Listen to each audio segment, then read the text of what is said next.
Welcome to my workshop. I'm going to attempt on this video to present and demonstrate some basic tools that I hope will be of some use to you in the pursuit of music, whether you use this in the making of your own music or simply with the intent of bettering your understanding of the process of making music. I'm going to start out by presenting you with some very basic principles that I've been using in endlessly different ways since the early 70s, when I came across these ideas from L. Ron Hubbard's researches into the field of study. Let's begin with the definition of two very simple words. First, the word gradient. Gradient is a gradual approach to something, taken step by step, level by level, each step or level being, of itself, easily surmountable, so that finally quite complicated and difficult activities can be achieved with relative ease. The other word used in conjunction with gradient is the word win. A win is intending to do something and doing it, or intending not to do something and not doing it. So you see, in studying and practicing, you have to grab onto the idea that you're the one who's got to know when you've succeeded at something you set out to do, even to the detail of playing a short scale smoothly. So here's the sequence. The first thing is you intend to do something, choosing a step or a level that is able to be accomplished by you, maybe by finding the right tempo, or slowing the tempo down, or a small enough chunk of the piece. You know, and just enough so that you can easily approach it. And then you go at it until you have a win or you succeed, and you've accomplished what you set out to do, and you acknowledge that. You say, okay, I got that, and you go on to the next chunk. And level by level, bit by bit, you find that you can handle more and more. Taking on too much at once can cause you to be frustrated and gives you losses. You feel like you're not making it. Whereas taking on too little can just be boring. So judging how to take on just the right amount is a sensitive and important judgment in studying and practicing.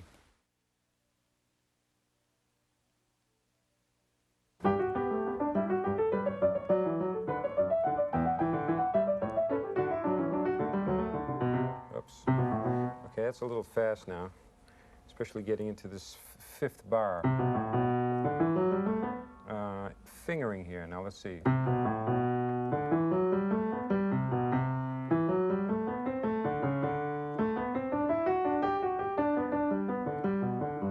Okay, now let me take those first two lines a little slower.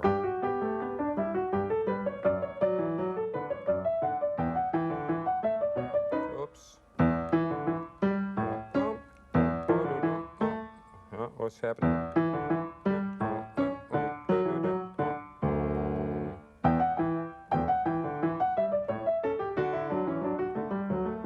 Okay, beginning again. I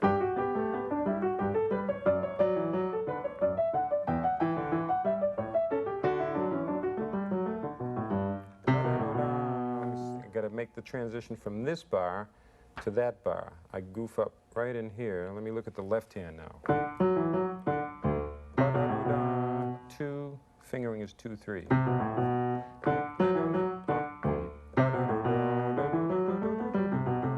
Okay, let's see now.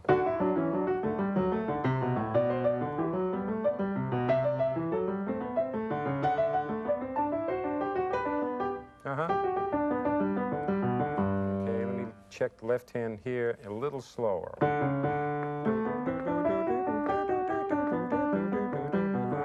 And the right hand.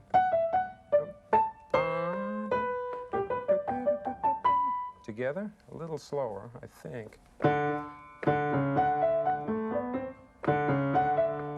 Again.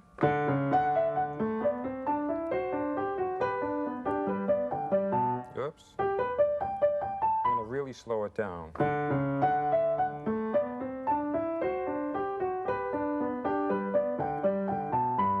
Good, except for the last part. Again.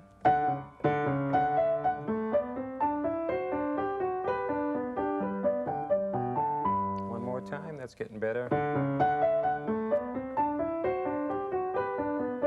Oops.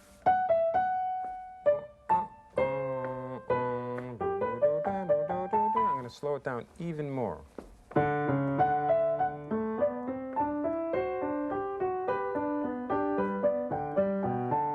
That felt better.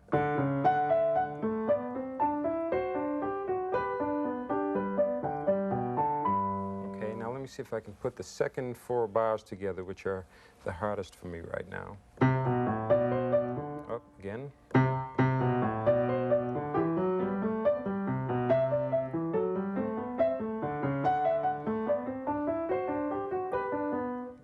Fingering there, that's what's goofing me up. I end on the thumb, and then I got no place to go after that.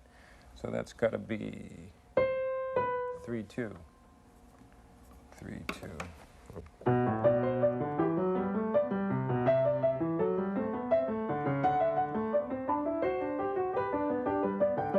Yeah, that feels better, but one more time.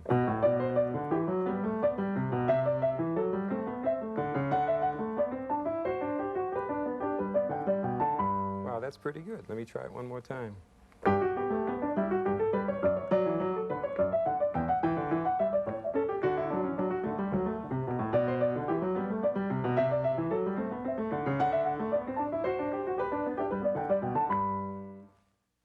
Let's apply some of these practicing techniques that we were talking about to these little pieces called children's songs. Here's one, number 16, that has a passage at the beginning that has a real rhythmic independence between the right hand and the left hand, and it takes some coordinating. So let me find the right tempo and the right chunk and see if we can't get these 4, 8, 12, 16 bars to sound like something. The right hand all the way through it is simply a recurring beat. And the left hand is a rhythm against it. I'm fingering there. And put a 5 on there.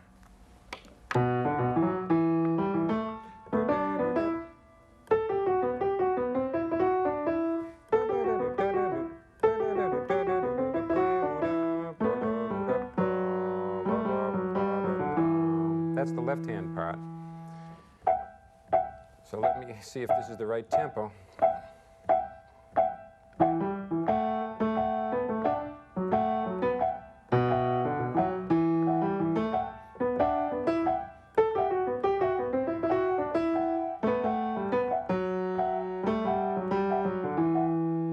I guess I knew that better than I thought. Let me try it a little faster.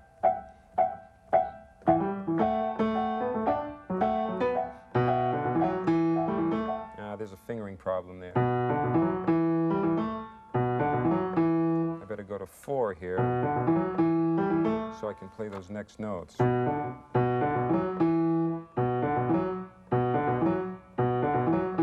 might be awkward, but I think a thumb there is good. And then a 4 there. Let's see. Here we go.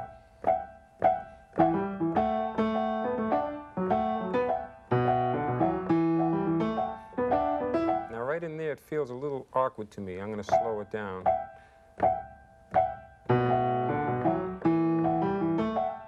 That's it, right in there. That little chunk is a little tricky, so let me slow that down again.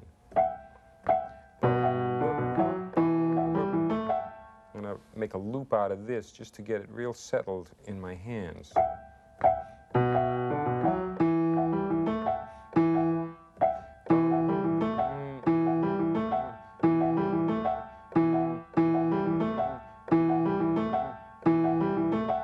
Now back a little bit and then on.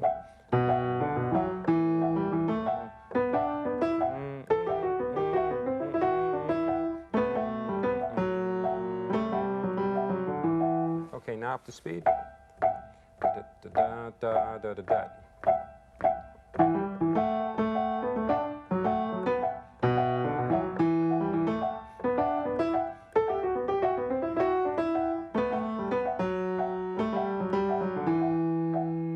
That worked out okay.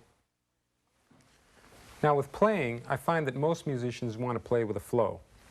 That means with an uninterrupted motion. The things which add up to this are control, intention demonstrated, and uninterrupted motion. And it is possible to achieve this with practice. It's the only way I know of. First thing you have to recognize is that there are certain glitches, for lack of a better word, we'll use the word glitch, which comes in and interrupts the flow. And assuming that you're really there doing what you're doing, these glitches or interruptions only stem from the body or from the mind. Now, forgetting about where they come from or why, which could lead down a lot of side roads, and it's really a study all in itself, these glitches can be eliminated by just noticing them and going on. It's really just that simple. But you've got to be awake and alert. So here's the 2 steps to eliminate the glitches.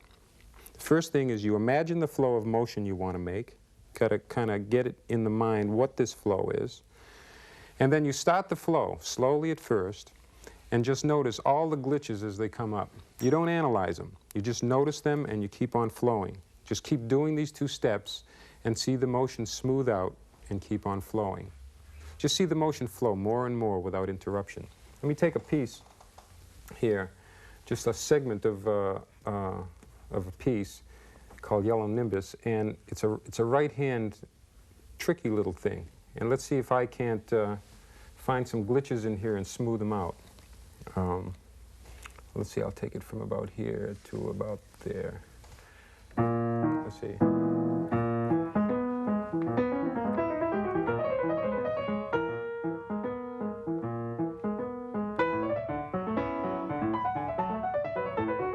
Okay, there's the first glitch right there.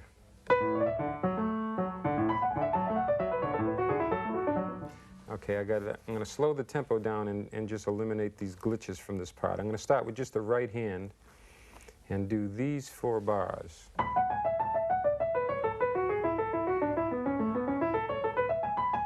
There's a little glitch at the end that you maybe couldn't hear, but it's actually there. One more time.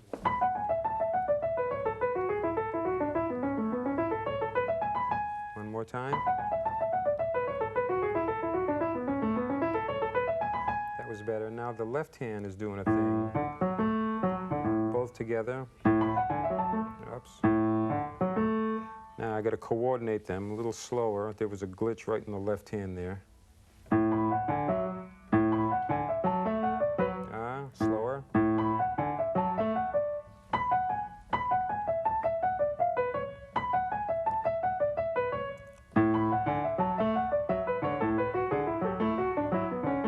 One more time.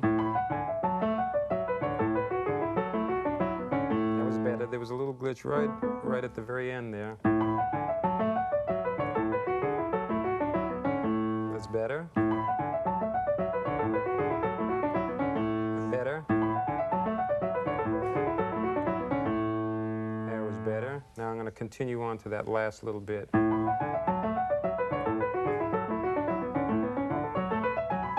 This one glitch has my thumb turned.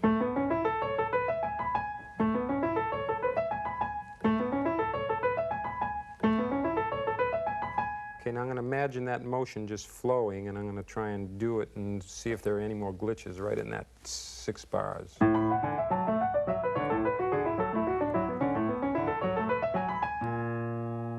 Glitchless. Like you just saw, there was a particular thing I was going for while I was practicing that little bit there. And I thought it worth mentioning that when you set out to practice, you ought to set a goal for yourself, like have a particular intent about what you want to accomplish, whether it's just like a little phrase, like what I just did, or a longer thing, just so that you know what you're going for. It kind of keeps you on the road. Thought I'd just drop that in for you.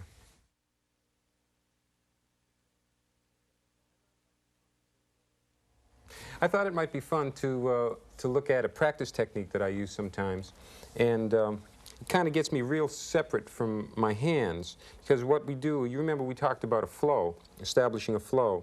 Well, the idea of this is to keep a regular flow of quavers, notes going, kind of without interruption, and just move around the piano, but weave the line with 2 hands rather than play a line with 1 hand.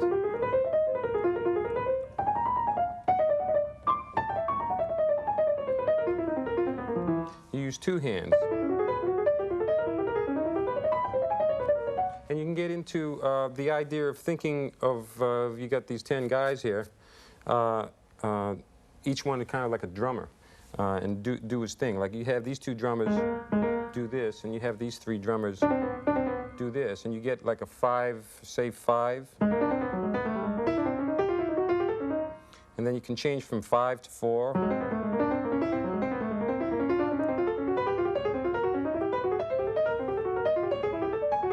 And you get these guys coordinated.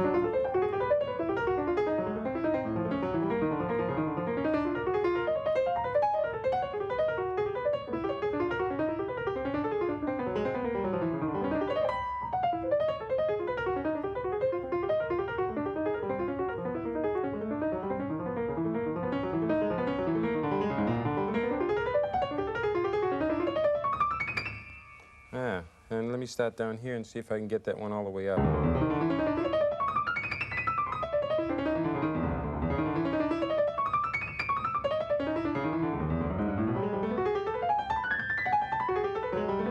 They're just patterns. You just start a pattern 2 and 3, say. This is a 2 and 3 pattern. 2 in that hand, 3 in this hand. Or 3 and 3.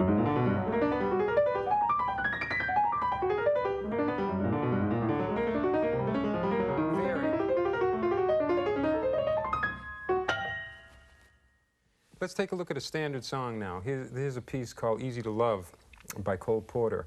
And I've got it in my mind. I've heard it a lot. I've never performed it myself. Here's a brief lead sheet of it. Let's look through it and see if I can't put a sound together on Easy to Love. Yeah.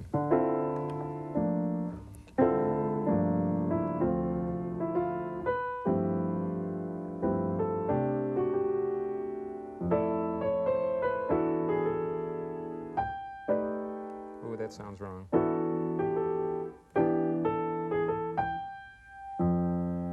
That's the wrong chord they have written there. There. Okay. That's better.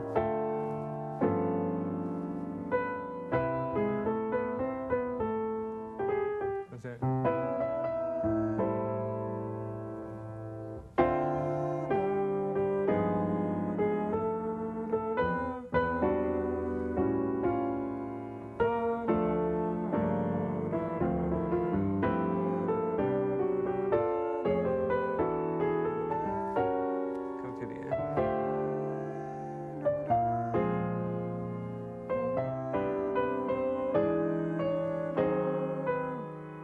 That. Let me see here.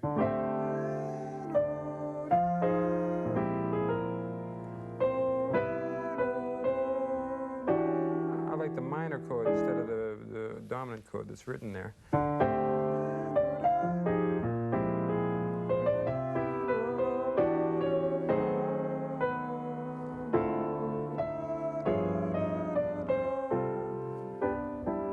Let's see.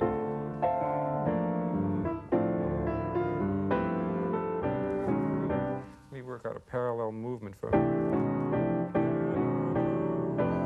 that's okay. I like the way that spreads out. Starts there and then it goes that way. So let's see.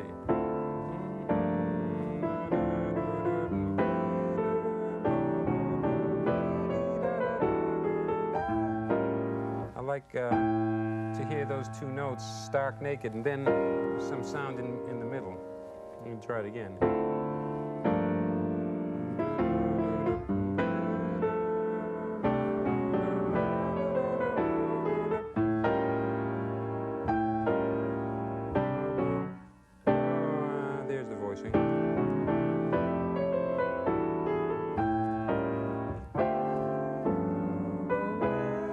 I like that raised 5 sound. I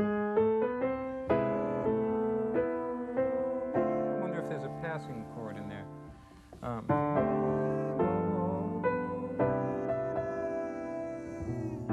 Probably an A of some kind.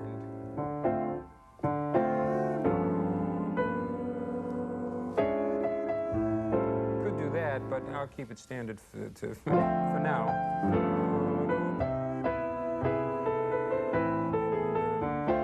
That's okay, a minor chord is fine.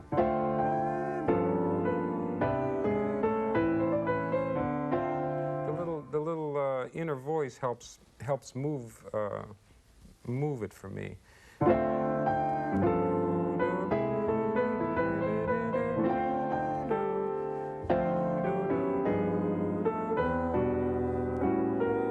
I hear that passing note. I don't see it written, so.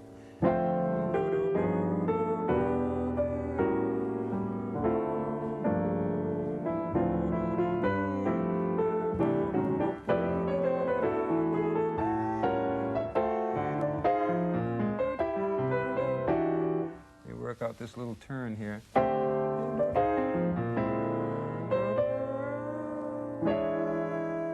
Could go right to the E rather than play the C.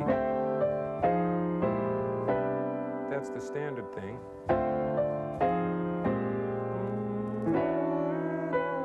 I kind of like that. I think I'll keep that. It's a little unusual.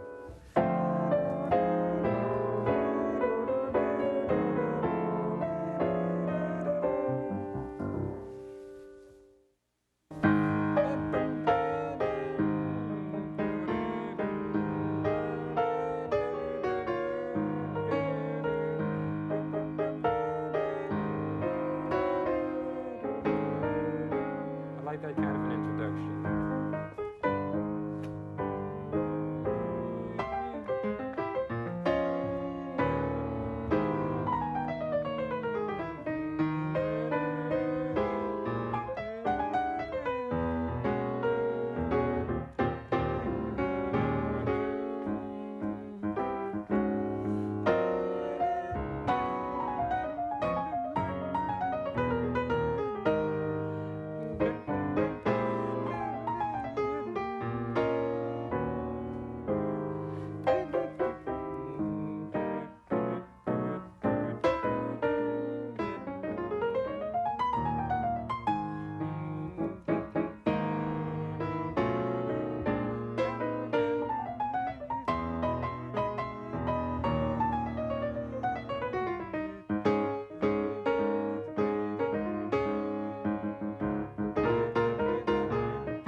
You know, I think it'd be a good idea to extract one principle, one little bit out of what I just did with Mood Indigo and kind of describe it a little bit, break it down a little bit. And I thought that one thought process that goes on is the idea of how to render a melody and what that's got to do with rhythm in it. Like, for instance, if I just played the straight rhythm of these first 4 bars of Mood Indigo without any contrasting rhythm, just straight, it would very dryly sound like this.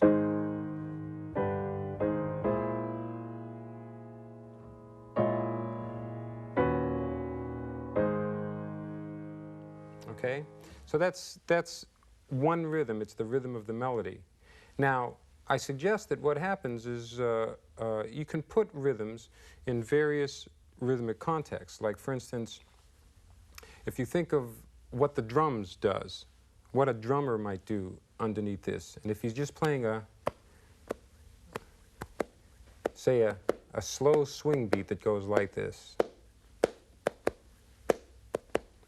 then if you keep that as an imagination in your mind and then play it, and play with that rhythm that you're imagining, and it might come out like this.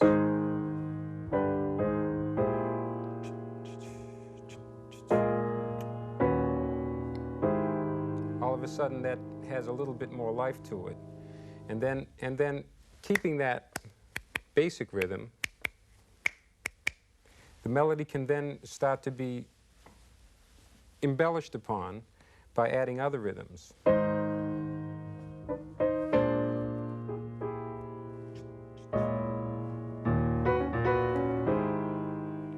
Double rhythm that goes on there while this goes on, if you can imagine that going on.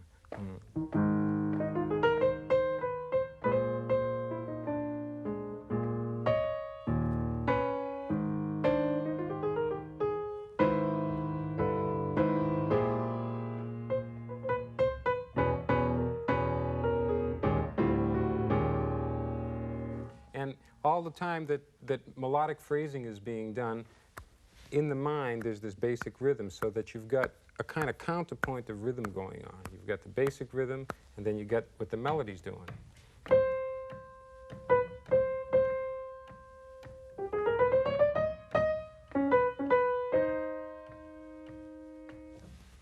Maybe that's helpful. The blues is a universal communication.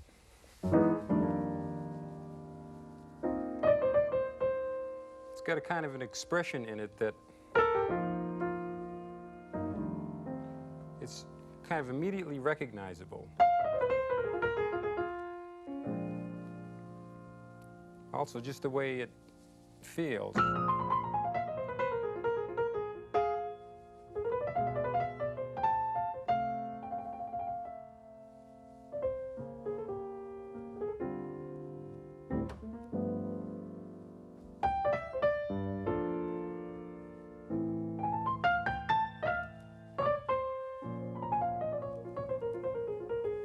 Sort of melodic, like as if you could put words to it all the time.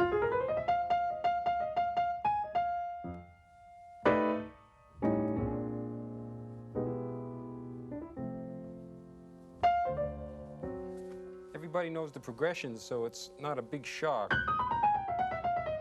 And you know I'm going to do. And now you know I'm going to do.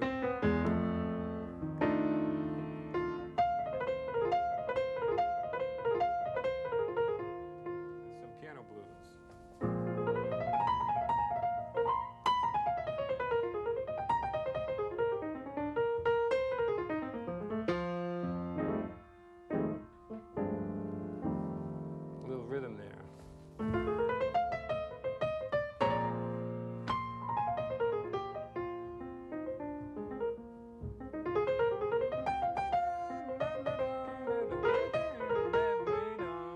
Wish I could sing.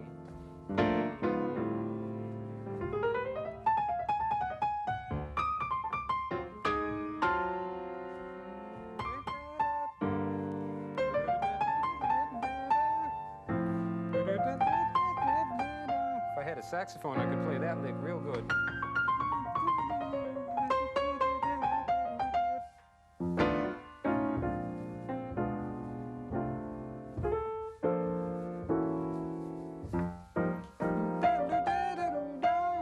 Could put lyrics to that.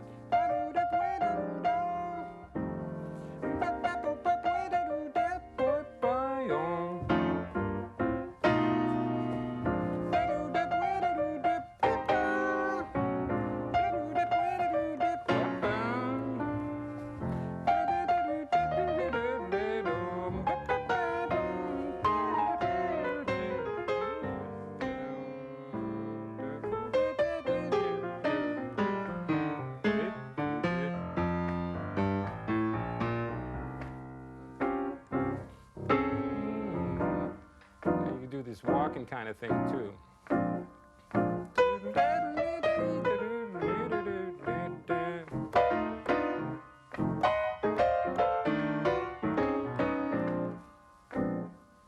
Put a little strange note in there.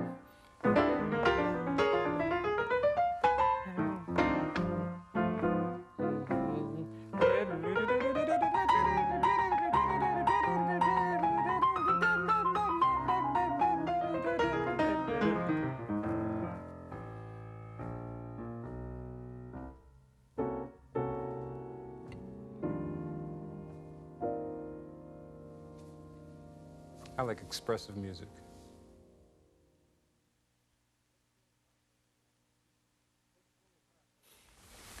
Let's blow apart some of these mystiques that have come into being about the act of composing music. There's nothing particularly mysterious about creation. The word just means to make, or to cause to happen, to construct. Everyone does it all the time. You could say composing is the act of constructing a piece of music. So let's start again with the simplest of guidelines, because if these decisions aren't made that we're going to talk about here, the result could be a lot of wandering around. So let's consider these 3 steps. The first one is decide what you want to compose. You just get an idea of exactly what you're going for. The next thing is you decide the physical form you want it in, whether on a piece of manuscript paper, whether memorized in your mind, whether a full score. Decide the physical result. And I think you'll find that the clearer you are about what you want and the result that you're going for, the easier things will go. The last and third part is just you go straight ahead and you do it without any interruptions. Let me show you quickly what I mean. This piece I could possibly play with a trio, or maybe piano solo, or with a duet. But as the piece develops, I'll redo that part of the intention. I'm going to start out with finding a mood and kind of a vamp of sound and some little melody that goes over it. Let me get a tempo going here first. Yeah.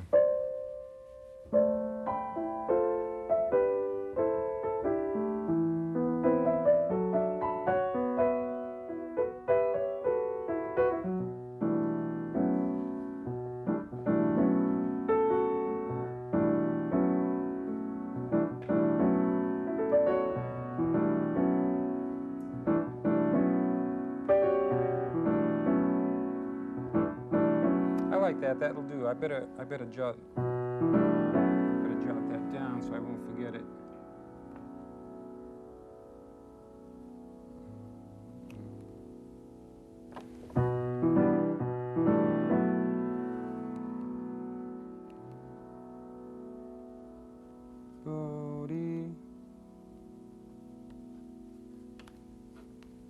Okay, that's enough to remember.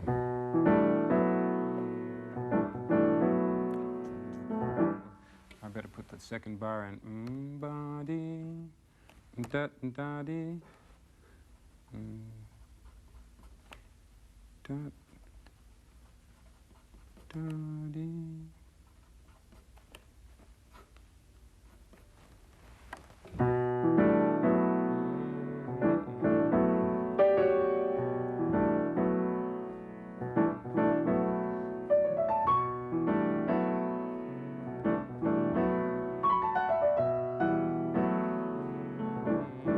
Possible melody.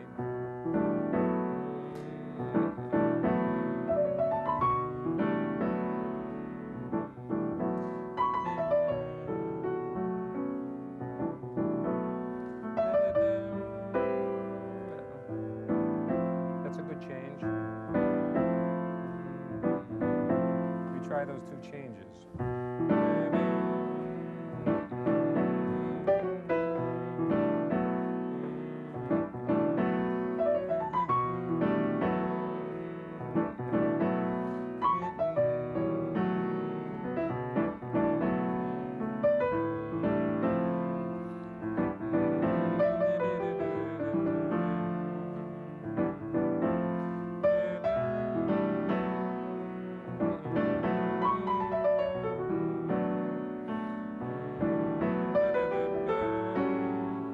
Then a change, I want to change on that part. So I'll get the B minor chord, and then the A minor chord, and then back to the B minor chord, and then make some sort of a change after that. Let me try it again.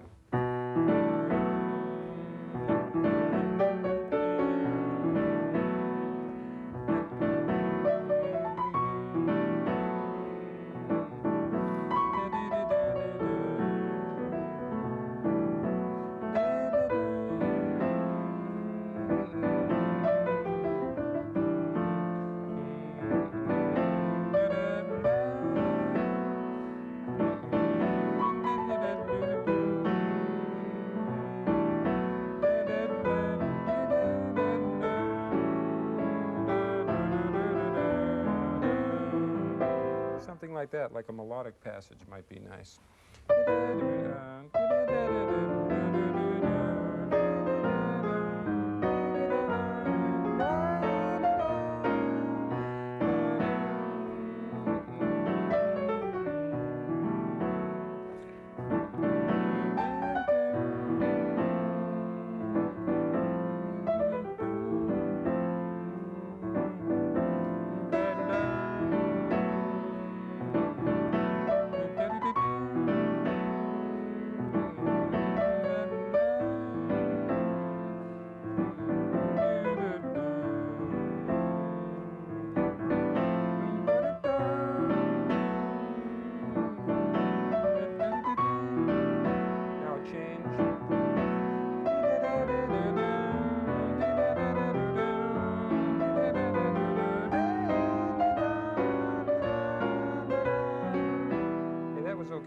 if I can remember that.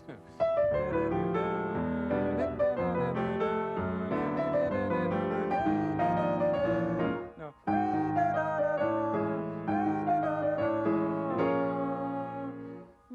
I'm going to get back to the B minor here.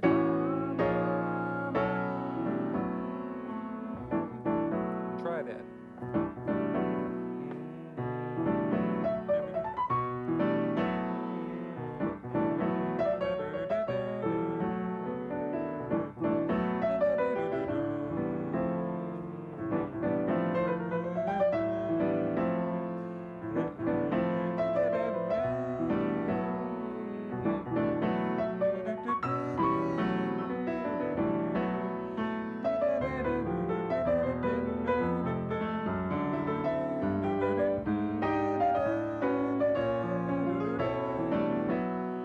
Progression, but I forgot the melody. Let me see, I should have written that down. Let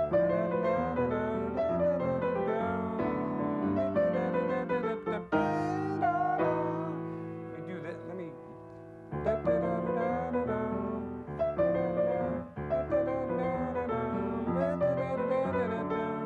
Let me do that just to get it set to something.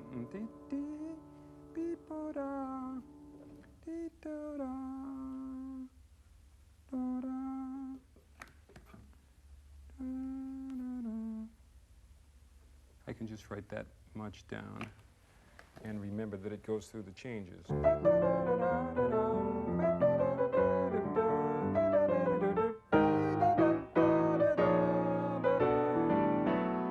let me just make that transition smooth.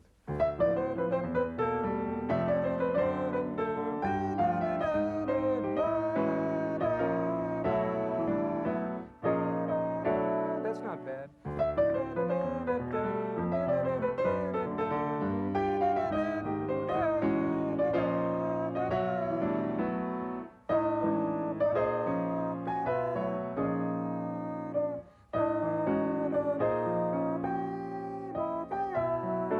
That's a good melody. You just put those little notes down so I don't forget that.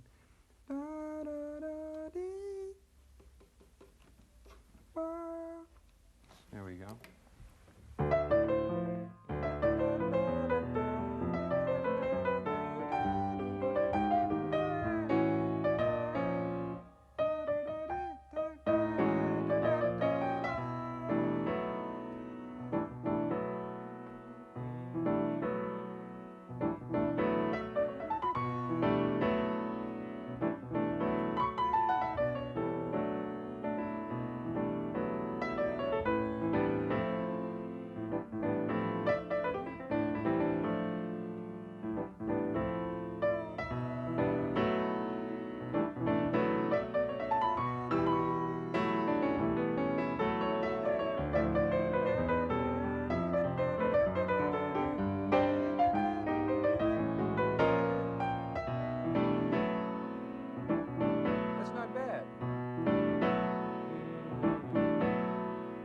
Try the bridge one more time, and I think we got a basic little format going here. We got a first part with the B minor, second part with the A minor, then back to the B minor, and then this little sort of transitional thing. You could call it a bridge, I guess. And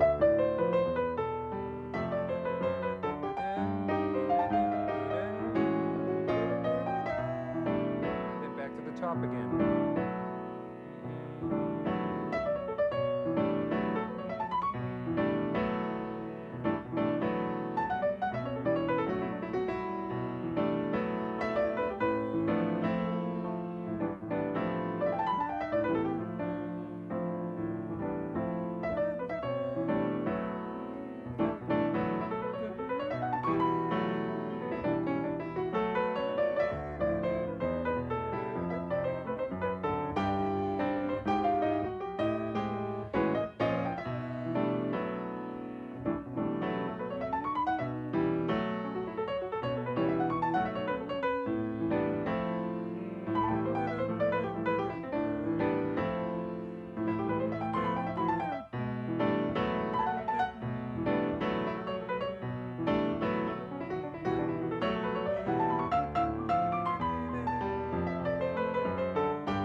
got a little tune going. Let's have the intent of using this piece with the trio later on, with bass and drums. And now I'm going to kind of get into it and develop some line playing and some ways to get through the form to make it feel good. So, let me see what we got here. The sound of this chord makes a scale like that sound better than a scale like this. Although, depends on how it's used. I'm going to try and make a scale like this. Let's see, what was that melody I had?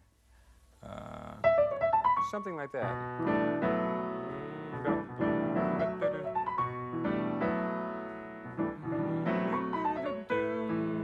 Something that where the note lands on the one with a little phrase that goes up.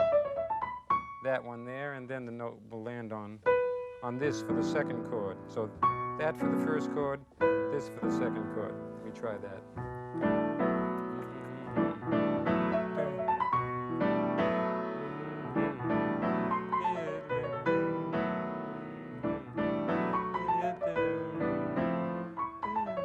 Yeah, that's better. Coming out of the B minor into the A minor. Now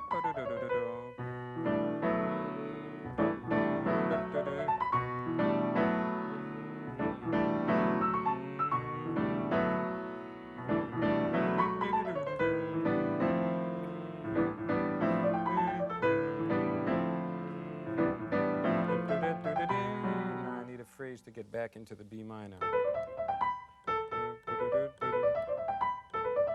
Something like that.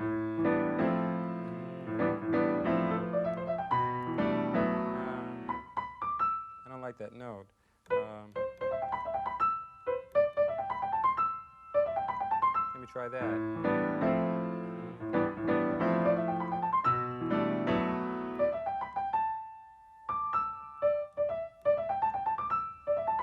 I like that better.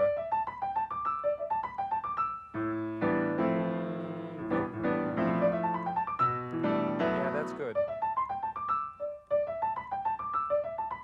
Rather than the triads.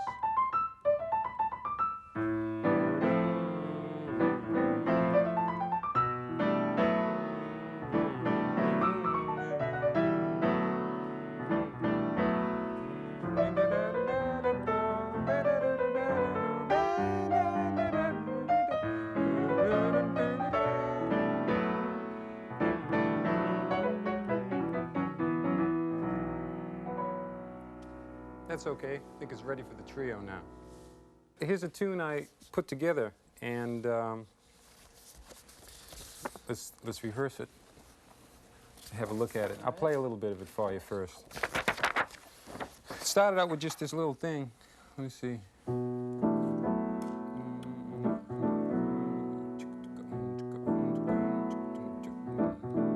That's kind of like the basic rhythm.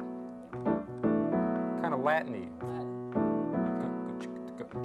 But light and tippy, you know, like you were playing on the ride cymbal? Yeah.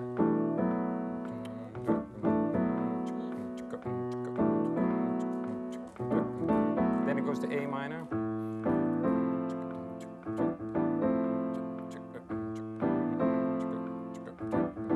Back to the B minor.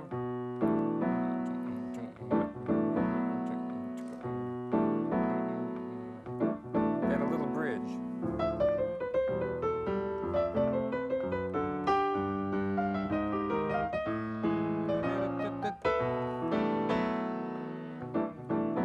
Back at the top again. So it's just like B minor, A minor, B minor, the little bridge, and back up at the top. Okay. The only other thought that I had about this rhythmically was that the B minor, A minor, B minor part could be like all Latin feel, Latin-y kind of feel. And then when we hit the little bridge, let's try, just to see how it feels, to try some 4/4 in there. Okay. Swing. Yeah, swing. Swing. Bring us back around 4 bars back to the top. Okay. And then I didn't write any kind of bass line, so just wide open to invent something. Okay. All right. Cool. Let's try it. Okay. I'm just gonna, I don't have a melody for the first part. I'm just gonna play the pad. And let's just play it around to get an idea of the form. Okay. 1, 2, ding, ding, ding, ding.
I got one suggestion in the bridge part. There's two things to try and grab, Tommy. That on the second bar, that last G, the one that goes. That one there, and then the very last lick of the bridge. Let's see if it sounds all right to play da da da da da. I like that.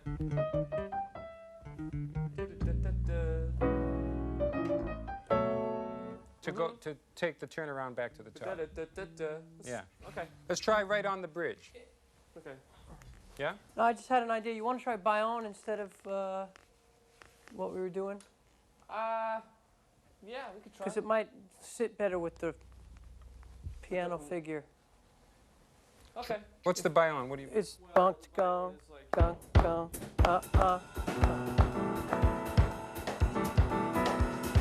Instead of what? Instead Well, of I was doing this beat underneath his pattern, which is, go ahead, 2, 3.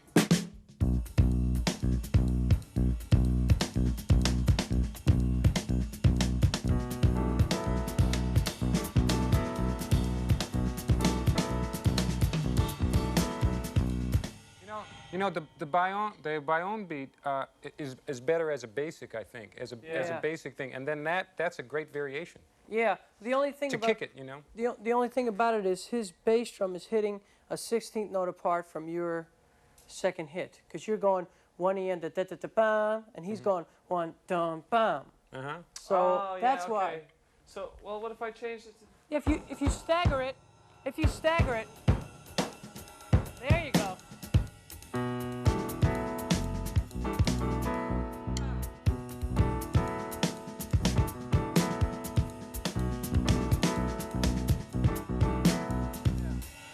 That's too heavy now. I think it's better if we just do Bayonne. Bayonne probably better. Yeah, but play that other beat you were playing. It was kind of sparkly. If you could maybe change one thing about it, play that other one. The Bayonne works. Okay. Now, let's just check the other one. 2, 3. Sorry, again. 2, 3.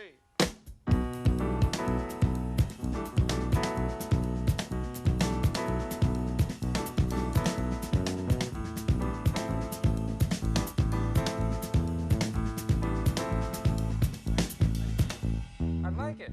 It's nice. I know what you mean. There's a note that goes Yeah, da-da. Well, I'm hitting that with the snare drum, though.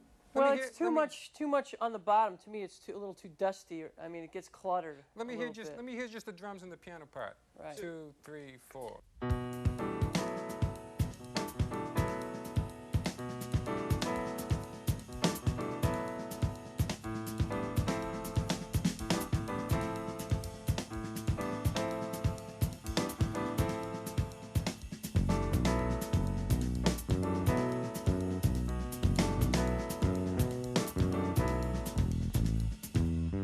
To either do one or the other.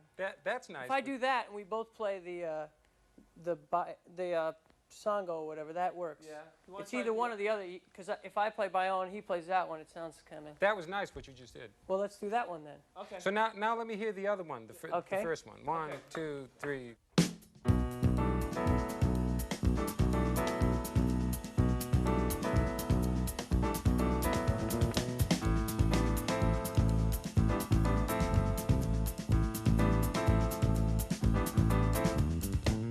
that definitely grooves harder. Yeah, I think the violin is one? better. I like that grooves harder. Use that as a basic, and then if you jump into that other thing, you We'll can look at each other maybe later have on a and go have over a it variation on it. Okay. I tell For you the what, blowing.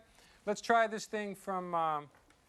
Let's take one chorus of the drum solo part where we leave out that last 4 bars for you. Start there on the drum solo, and then take one chorus of the melody with the bione beat, and then after one chorus of the melody, we stay on the vamp, B minor, A minor, develop that for a while to an ending. Okay? Okay. Right on the break. 1, 2, 3, 4.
To leave it back like that. Let's do that, just right on the B minor. Da, da, da. Okay. Right at just the last B minor part. 1, 2, 3, 4.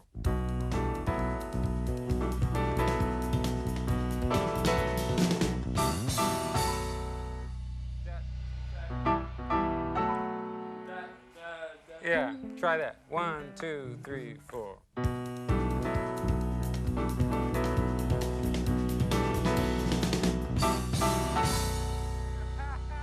That's cool. So let's run it one more time through with a couple of choruses each for bass and drums and that little ending we worked out. Okay? 1, 2, 3.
Yo!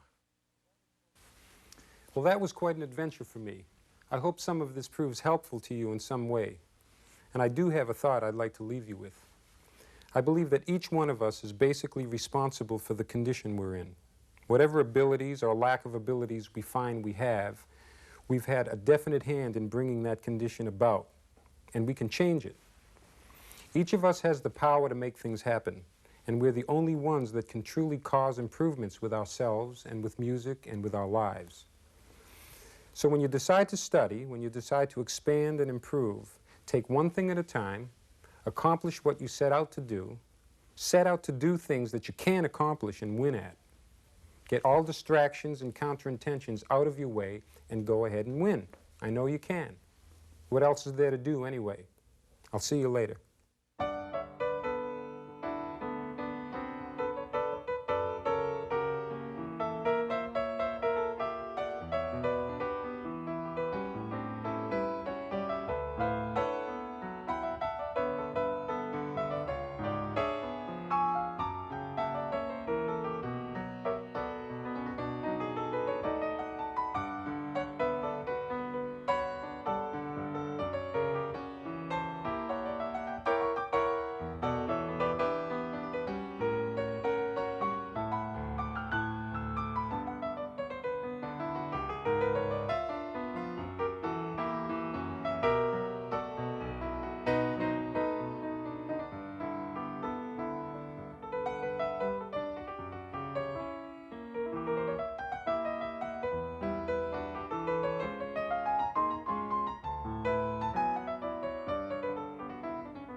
There's a lot you can do for soloing, riffing, jamming as a keyboard player. There's endless varieties and possibilities. I'm just going to talk about a few in this video. I want to get you started with some basics for soloing and improvising so you can start jamming with your group. You know what a scale is? You probably think of the major scale. Well, we're not going to use that, but we're going to learn a couple of new scales that we can use. And I'm going to start with what we call the blues scale, the basic blues scale. And in the key of G, this will be G, B flat, C, C sharp, D, F, G. That's a very basic blues scale. Thumb, index finger, third finger, fourth finger, thumb, second finger, third finger. Going back down.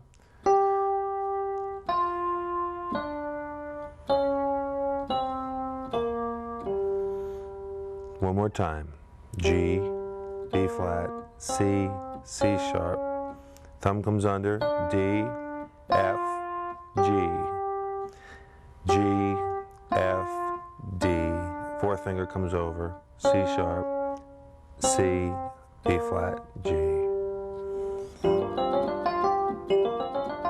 You can try different fingerings. There's no set way. You can try coming down, making some little patterns up.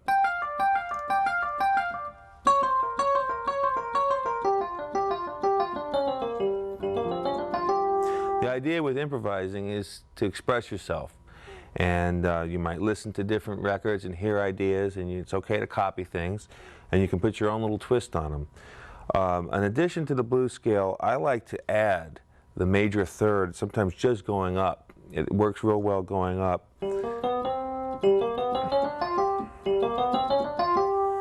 And adding this note gives me a little bit more flavor for variety. So we'll do the same scale, G with the thumb, B flat with the index finger. Now we're going to add the B natural with the third finger, C with the fourth finger.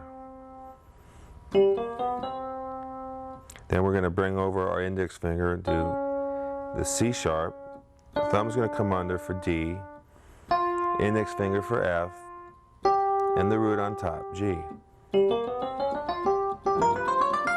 I'll do it once slowly.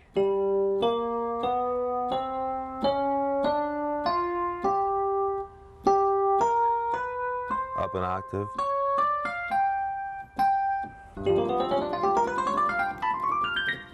That works pretty nice. While you're developing your approach to soloing, don't worry about your left hand. Just concentrate with the right hand. We'll add the left later. But with the right hand, you want to pick out some riffs, some melodies, and you want to learn how to express yourself and basically have a good time playing. One of the best ways that I did this was to play along with records. I couldn't find people to play with me when I was learning, but I could put on a record and jam along with all the greats right there in my living room. I suggest you do the same. Take your right hand, find out what key the song's in, see if you can find some stuff that's blues oriented or basic rock stuff, and once again, the blues scale magically works over all three of the chords in the blues.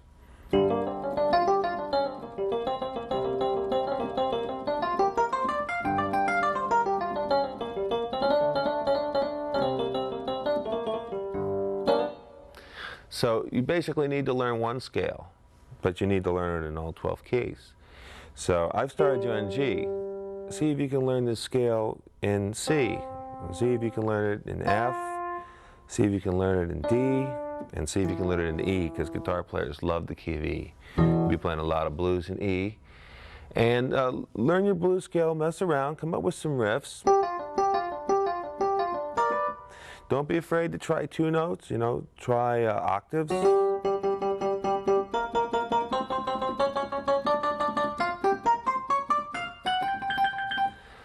The idea is try, experiment, but have a basis for what you're doing. Don't just blindly pick any notes. Know your scale. Know your key. If you're in G, if you're in A, okay?